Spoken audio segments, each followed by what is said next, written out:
important energy policy is towards decisions in reaching decarbonization, the theme of this conference. So our first speaker is Dr. Lourdes Melgar. Dr. Melgar is an energy and sustainability scholar. She also is not just a scholar, but she also has extensive advisor and diplomatic experience. In addition to holding her doctorate from MIT, she is currently a research affiliate at MIT's Center for Collective Intelligence, and also a non-resident fellow at the Center of Energy Studies at the Baker Institute. Previously, as an example of her public service, she served as Deputy Secretary of Energy for Hydrocarbons from 2014 to 2016 and Undersecretary for Electricity 2012 to 2014 during the design, negotiation, and initial implementation of Mexico's energy reform. As a career diplomat, she held various positions in Mexico's foreign service. But also she's continued to be very active in the academic realm as founding director of the Center for Sustainability and Business at the Business School of the Tecnológico de Monterrey. She's been a Robert Willem Fellow at MIT and a visiting scholar with the Woodrow Wilson Center and Jackson School of Geosciences at University of Texas, Austin. She holds numerous prestigious memberships and advisory positions, including the World Energy Forum's Global Futures Council on Energy, and with the Mexico Council on Foreign Relations, amongst others.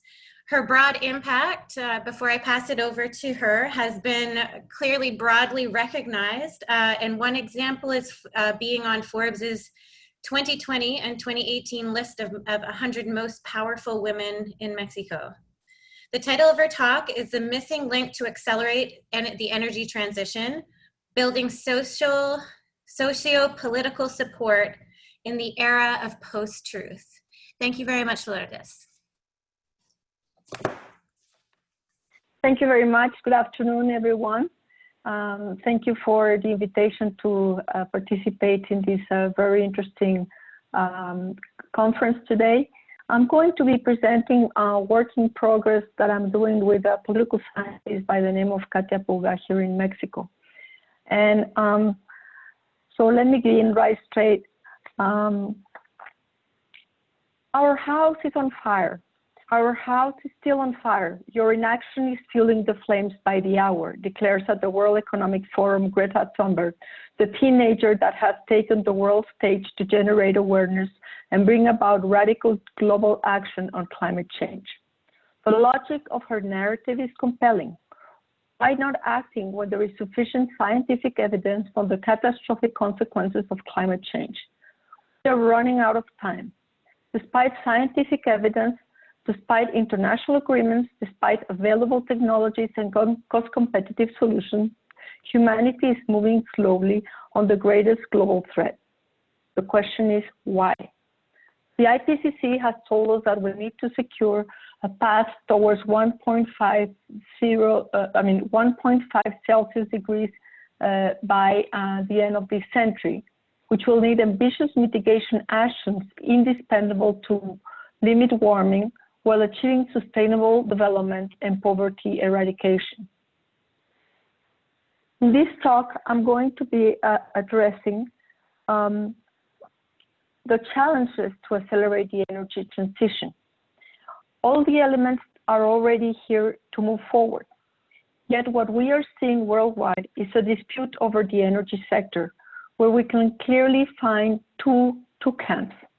One camp that is moving forward towards energy transition, that I'm calling the energy transitioners, and on the other hand, we have the opposers to the transition, or what I'm calling the fossil fuelers. It's interesting to note, though, that the technological breakthroughs are already here. We have these cost-effective measures in place, and we have international agreements. We are actually talking about a dispute that has to do with a paradigm shift that is reshaping values and the political economy of the world energy system. Unless we are able to understand what is going on at the socio-political level, it will be very difficult to solve the conflict, build bridges, and move forward. And this is what I will be addressing in this talk this afternoon. So first of all, let's look at the context that we're on this year. 2020 has no doubt been the year when certitude became uncertainty. As we all know, 2020 is marked to be the decade of action to deliver on the Sustainable Development Goals. It is also the year when we have seen march against racism, injustice, and inequality. And yes, it is the year of the pandemic of COVID-19 that has put, at least at some point in May. Sorry to interrupt, Lourdes. Are you sharing the screen? Yes. You're not seeing it? Yeah, could you share it? Sure. Let me, sorry about that. Thank you for pointing that out. No problem. Gosh, let's see.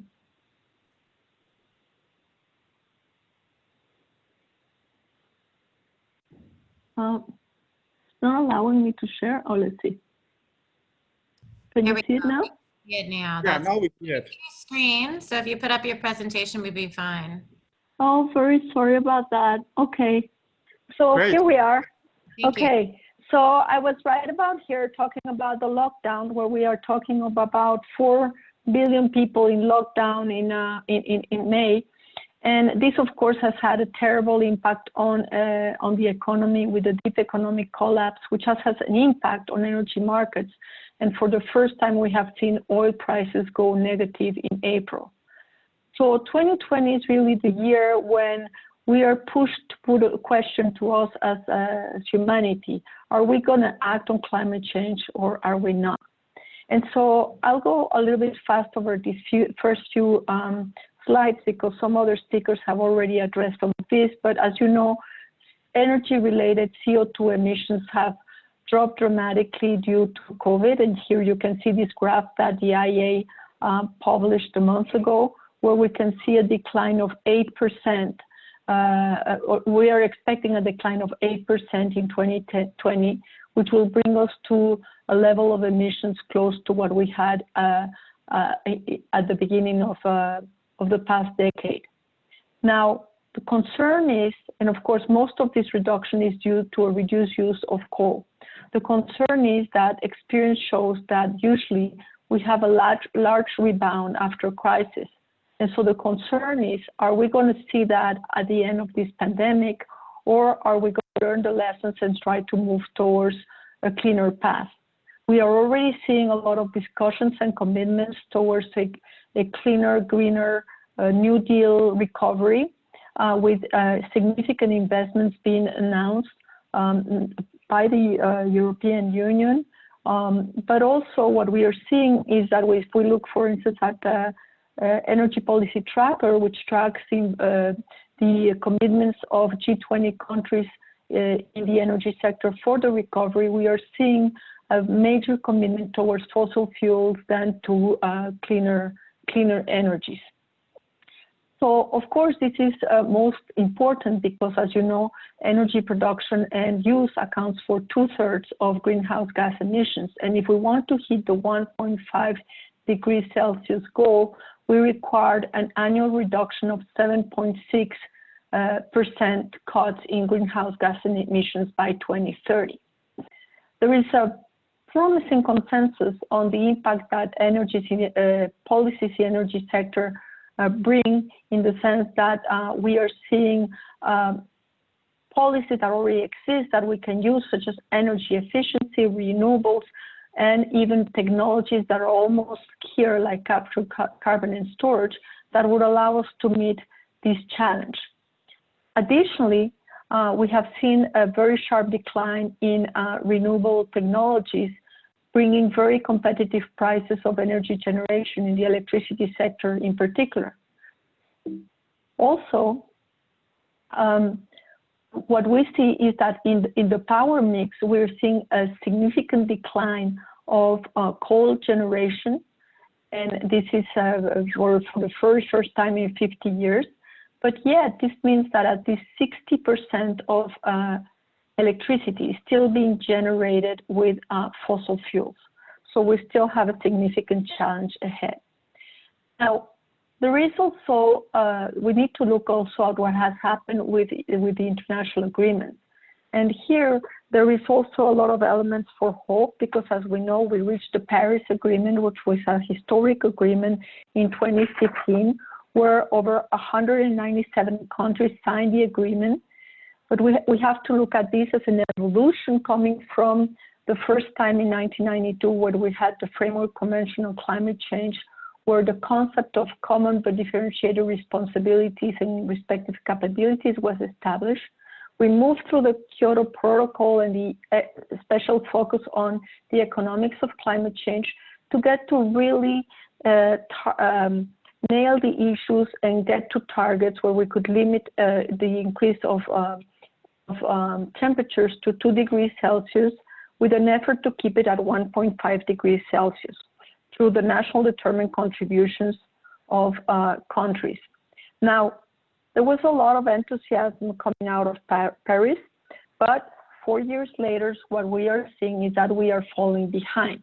And here you can see it in the numbers, how 4 years later, if we look at what compliance looked like related to Paris Agreement, of the 32 countries that represent 80% of the world's emission and 70% of the population, this is the map, we can see that there is very little green.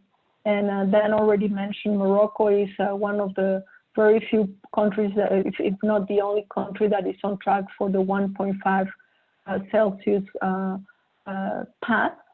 But also, of the top 10 larger emitters, what we're seeing is that they're not at all aligned. We see the US and Russia doing critically insufficient efforts, and the US, as you know, announced that it was leaving the Paris Agreement by the end of this year.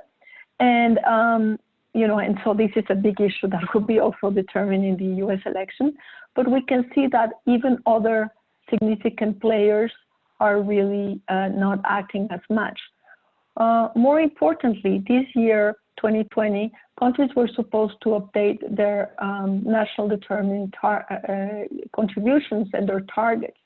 And what we see is that only 8 countries have submitted new targets, but they only represent 0.3% of the greenhouse gas emissions, whereas the 7 countries that that represent 26% of the emissions either will not update or will basically resubmit all targets.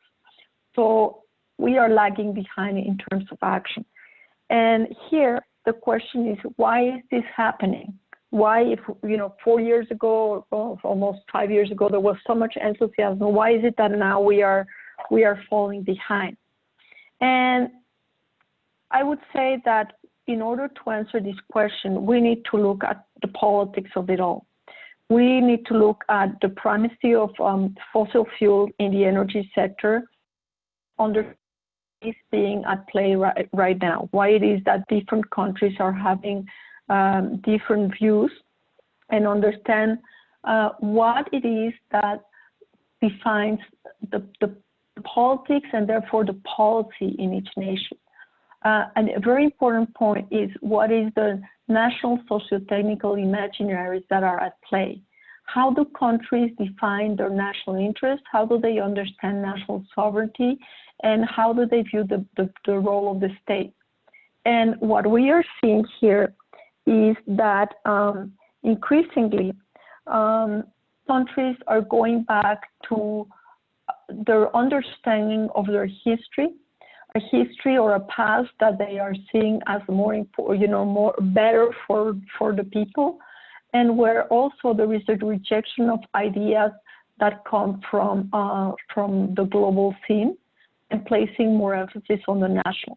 So, for instance, in the U.S., you saw it very much during the campaign, the initial campaign of President Trump, and through the Trump administration, with this concept of making America great again. And no doubt that you can see it right now in the U.S., that in the U.S. campaign, this is a big fight, whether it's going towards continuing with coal and oil, or whether you're going to go through this very important announcement that Vice President Biden has made as what would be his energy policy based on clean energies. But we can also see it in countries like my own, Mexico, where in the past administration there was a big effort to reconcile two contending objectives, one of having energy security and mitigating emissions. And Mexico was a big player in reaching the Paris Agreement and committing to the 1.5 degrees Celsius. And yet right now we have a president that came to office with a very nationalistic view, a policy that promotes national sovereignty through oil.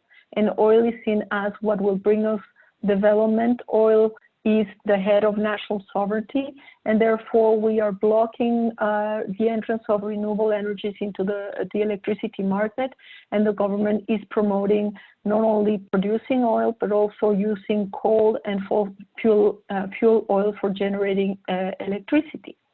Something similar happens, for instance, in Poland. Poland is part of the European Union. The European Union has made a major announcement about the path to follow in terms of climate change and a green recovery. And yet for Poland, Poland has a policy of Poland stand on coal, where coal is seen also as what has given it greatness in the past.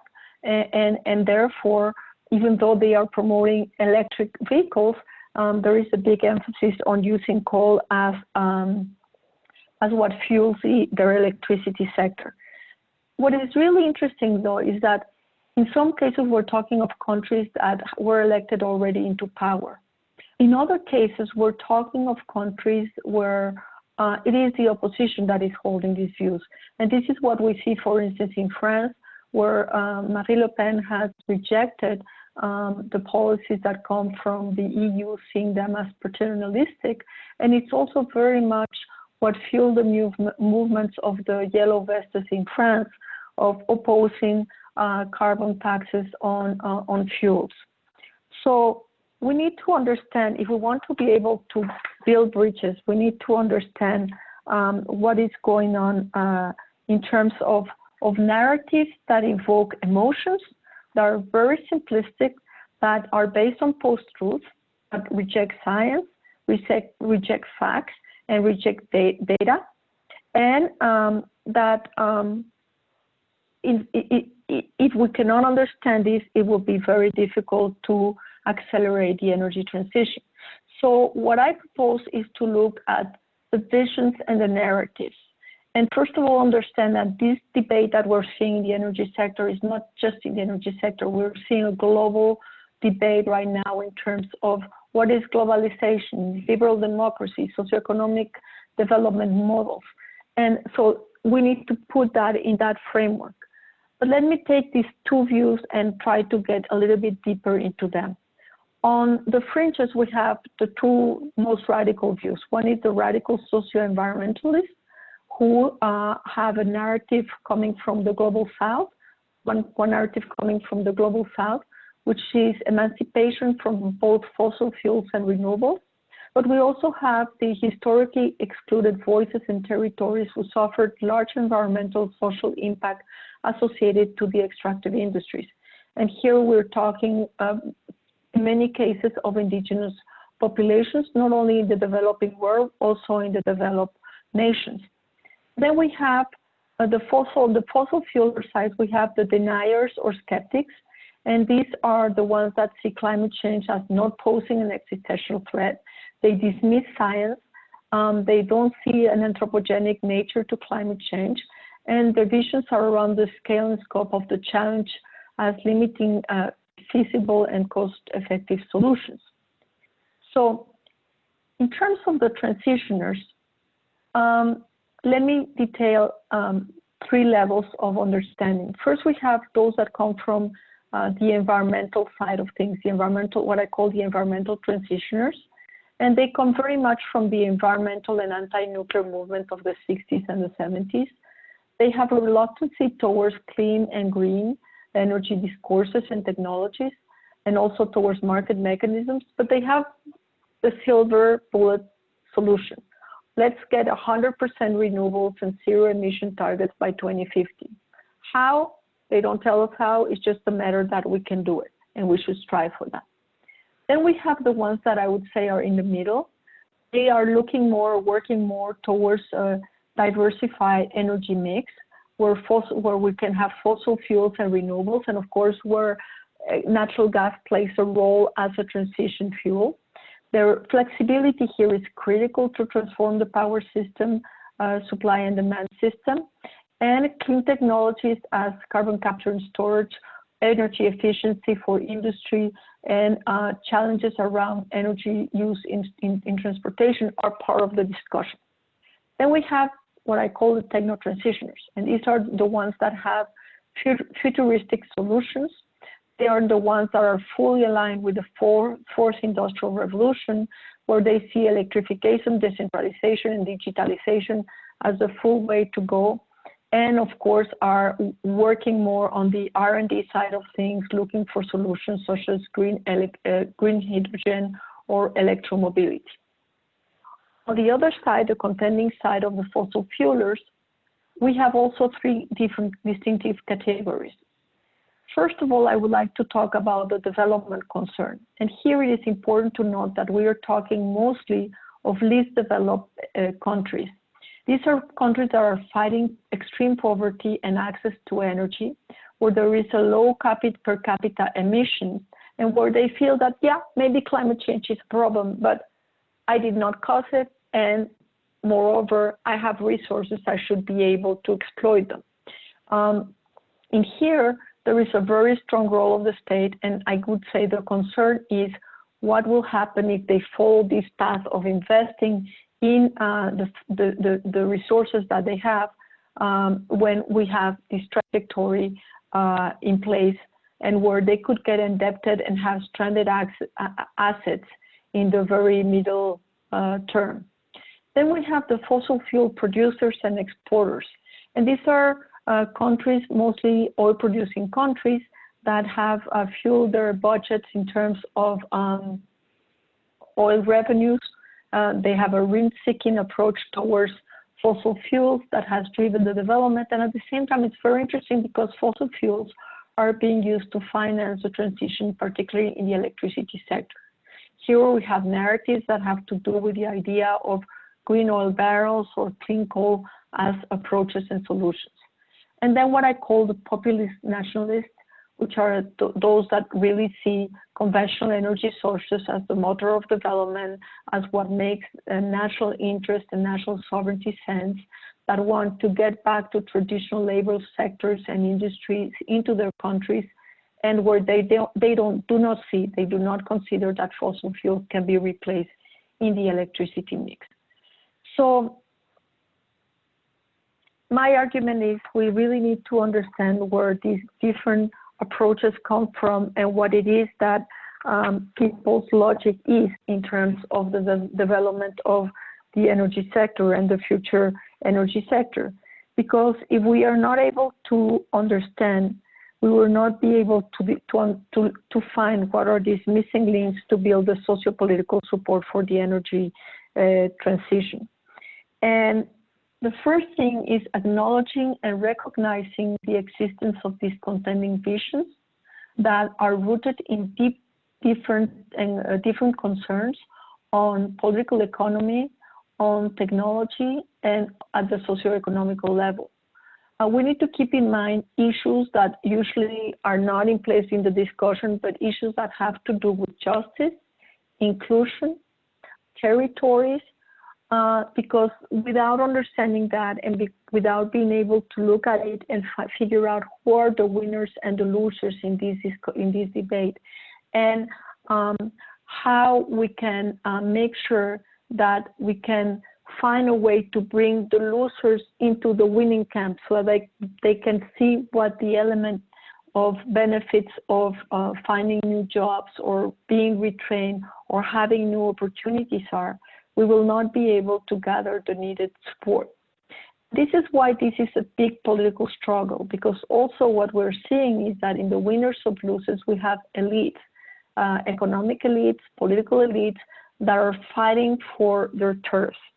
In addition to the fact that we're in the midst of a paradigm shift, we are going from the big models of generating to issues that have to do more with electrification, decentralization, with smaller forms of producing, where we become prosumers, and where we need to keep into account the different types of ownership and control over resources, over the use and production of energy, and be critically able to address the evolving and active roles of people, of communities. We need to put people at the center of it. And it is my belief that if we are not able to construct a more just transition, a more inclusive transition, a transition that takes into account these losers and the winners, and how to make it more compatible, we will continue to see what we're seeing right now, which is a slowdown in what is mostly needed, which is a transition to a low carbon economy. So thank you very much for your attention. Thank you very much, Lourdes, Dr. Melgar. So I'm going to open up and encourage the audience to pose questions in the Q&A box. So please do that. And in the meantime, I want to start off. My first question is really about, okay, so if we recognize these competing visions or views and perspectives, then how can what types of mechanisms do you think would be the most powerful in actually creating some positive change based on your research thus far? Thank you for the question. Well, I think maybe it seems very basic, but I think the first thing is to understand why some groups have a certain position. For instance, I was mentioning the developing countries, the less developed countries, where they see that they have resources, and we're seeing this particularly, for instance, in Uganda, where they are indebting the nation to develop their oil, their hydrocarbons resources. The first thing is they need to see an alternative. And part of seeing an alternative, for instance, is to give value and help those countries that have mineral resources that are really needed for the renewable energy sector, such as all the rare earths, and we know there are plenty of them in Africa, to have a good governance, good way to develop these resources in a way that will benefit the country, the economy, and the people. Another approach is, for instance, when we see the development of renewable projects. Let's take a wind farm park in Mexico, in southern Mexico, in Oaxaca. One of the complaints was that communities were not being consulted, indigenous communities were not being consulted, and they were not seeing any benefits. And it's kind of interesting that the main complaint was, we are not being given clean energy. So we're supposed to produce clean energy, but we are not being part of those that are getting those benefits. So I think that it's very important to not just have a political view of things or a business model that works for the company. It needs to work for the people as well. That's right. And I have more questions, and I could easily take up the 10 minutes assigned, but we do have some from the audience.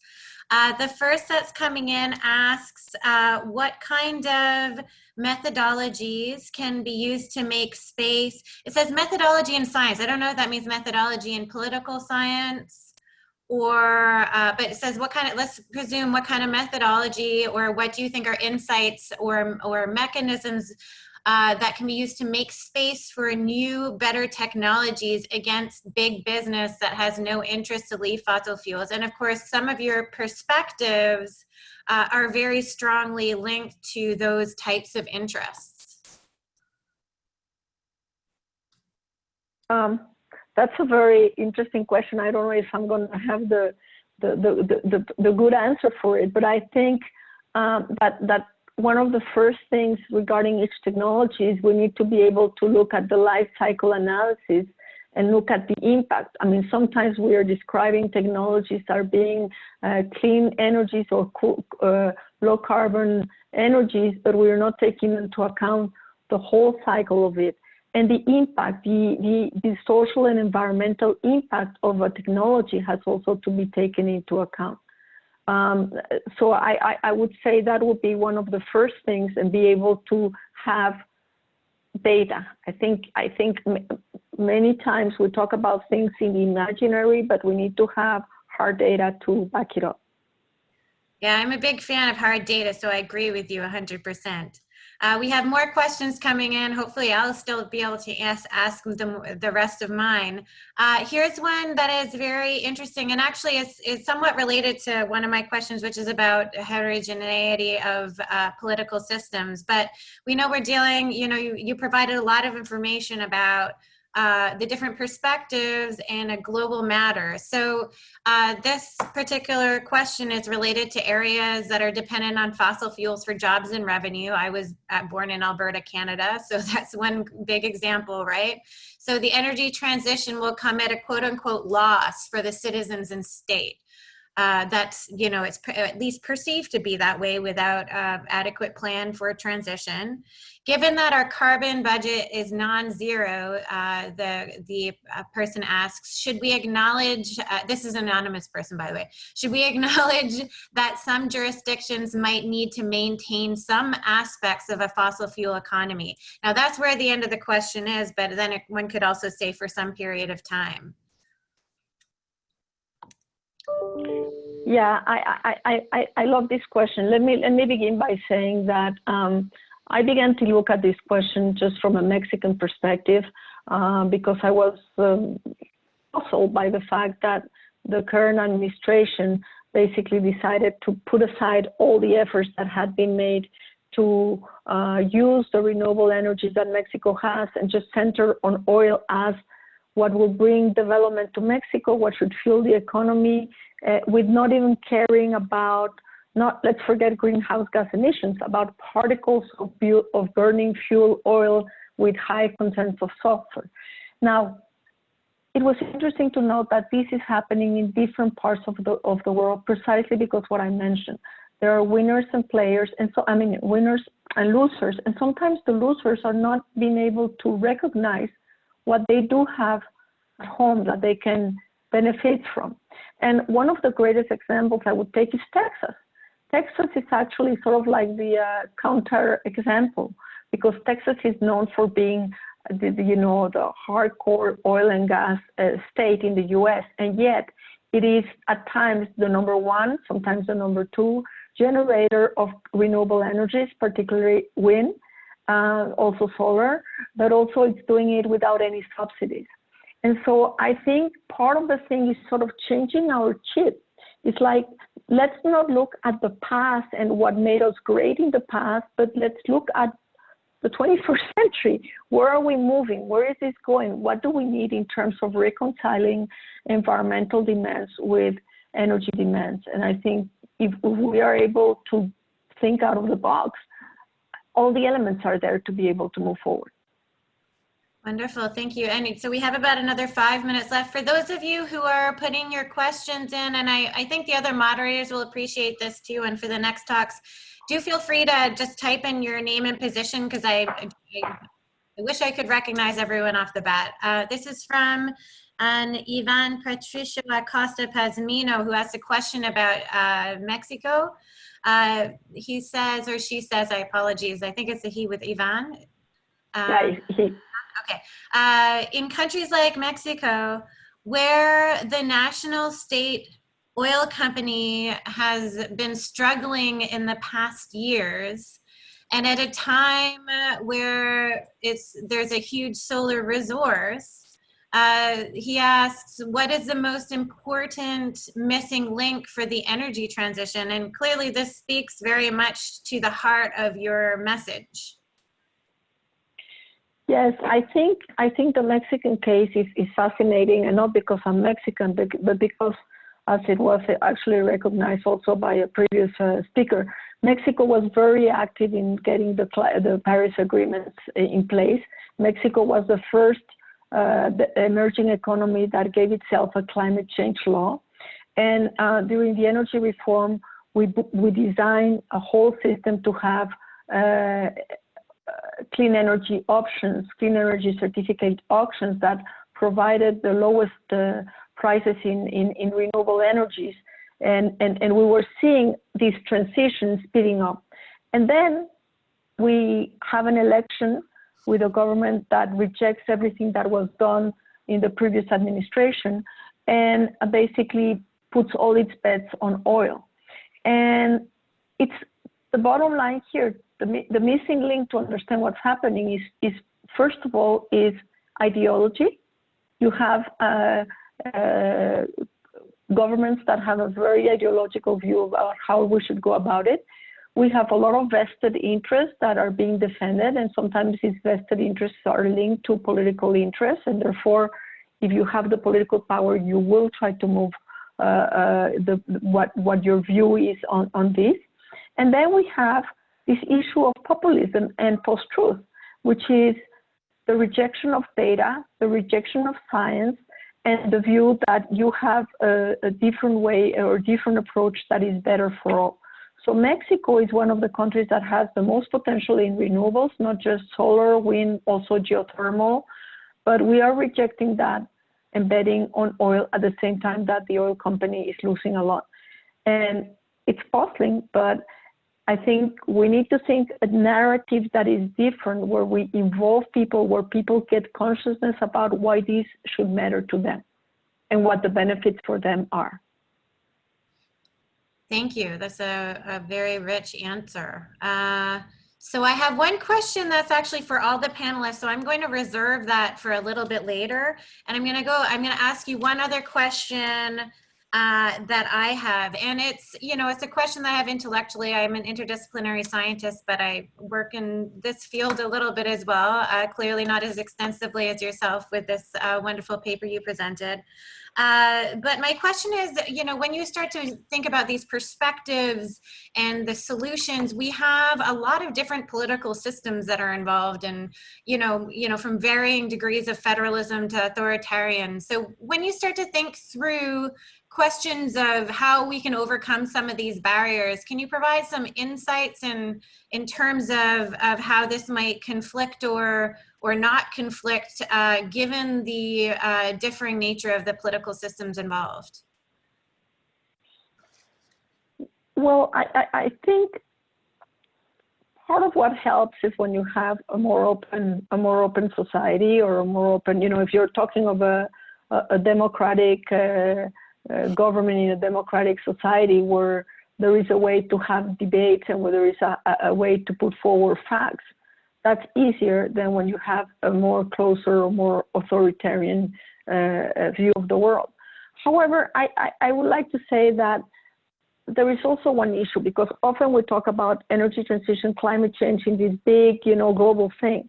But many times what brings about the change is what matters and what happens in the life of people.